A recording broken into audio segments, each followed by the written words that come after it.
And this is Charlotte, my beautiful daughter. Today she is 2 months old. She's a little hungry. We took mommy to the gym and here we are, coming home, having a little meal. I remember 2 months ago when my wife went to the hospital just for her ultrasound, and then they admitted her to the children's hospital. And 2 days later, we were told that we were going to be parents 6 weeks early. It was something phenomenal. It was scary as well because Charlotte's heart rate was dropping, and the placenta was leaving. The blood supply from mommy to baby was not very good. Anyway, this little girl's life was in danger, but the doctors, they saved her and my wife as well. We were told that Charlotte would be just 1 week early. She would be born, my wife would be induced, and then Charlotte would be born on the 7th of June. But my wife put in the hard work and she did what she had to do to get our little baby back to health and help her gain weight. It's incredible to see Charlotte's growth. And I haven't missed a single beat since the moment that my wife was admitted to the children's hospital. It was at the end of the school year and we had a lot of paperwork to do, final exams to finish.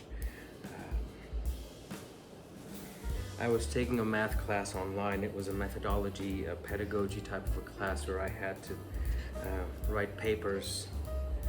One of my papers was actually 20 pages long. And I was still shooting videos from the hospital. I had another class I was taking for physical education, which is what I will be teaching this coming school year. And I would go to school, teach, come home, get a change of clothes for my wife and I, and then I would stay at the hospital. The day that Charlotte was born, I couldn't feel the left side of my face and I couldn't hear out of my left ear. My immune system was very weak. And the one thing I gave up was weightlifting, because with a weak immune system and going through a lot, I had to be there for my wife and for my baby. So it wasn't a sacrifice, it was just, I'll get back to the weightlifting later, and I want to enjoy being a father, and I want to be there for my wife as a husband should.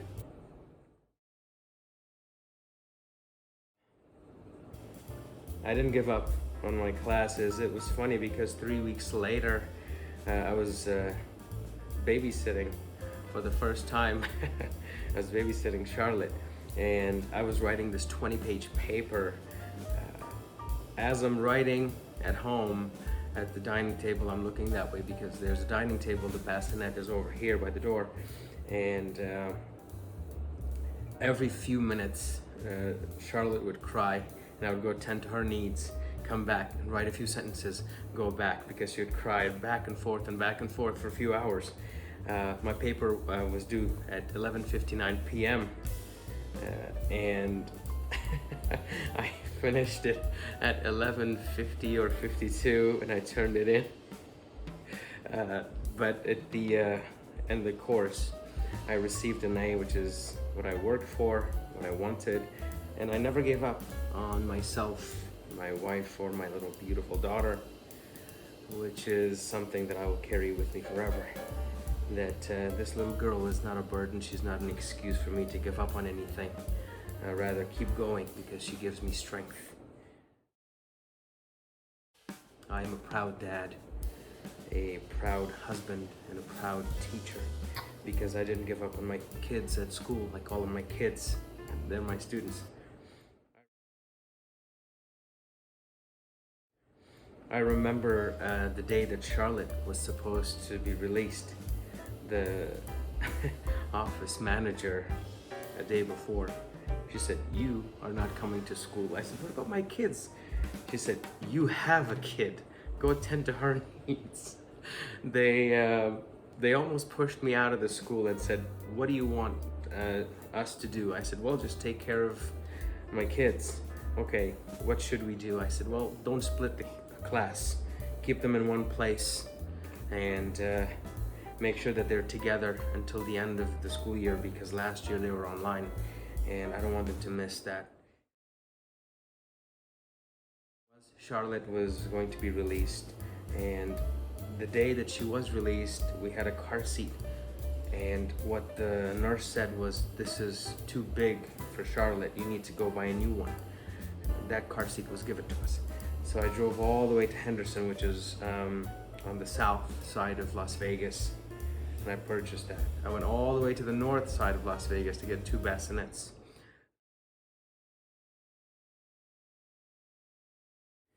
My wife was released after 2 days and we came home. But after school I would come home and then I would take my wife's milk to the hospital, to the NICU department. I have to burp my baby. And feed her, change her, burp her, and then come back. It was no trouble, it was a wonderful experience, and I knew, and I always say to my wife, it doesn't last forever, let's enjoy it. And we did. We had a really good time. And I look back at these memories with fondness, knowing that we were there for each other, and this little girl, she never gave up on us. So today, here she is at 2 months. She's beautiful and growing and happy as can be, and we try to be there for her. She's very quiet. She cries only a little bit to let us know that she's hungry. So we change her, we feed her, and burp her. She's a little girl of simple needs. All she wants to do is just be with us, spend time with us, and I haven't missed a beat. The other day she was crying, I think about 3-4 days ago, and I finally saw her tears, because babies form their tears a little bit after they're born. I got to witness that milestone. It was beautiful to see that. I see the top of her head filling up with hair. It's good because she was looking like me a little bit. You need to prepare about 2 months before, just in case something happens and your baby's early. So prepare early. Today I am so proud. I am so proud of my family. I'm so proud of my wife because she's started going to the gym. She works out at home, takes care of our little baby, and we're being the best parents that we can for our little daughter. I want to wish my little beautiful Charlotte, my baby girl, a happy 2-month birthday. Enjoy it. It's gonna be stressful, but enjoy the stress. It's positive stress. Love every minute of the experience. And you get to have one of these beautiful little things.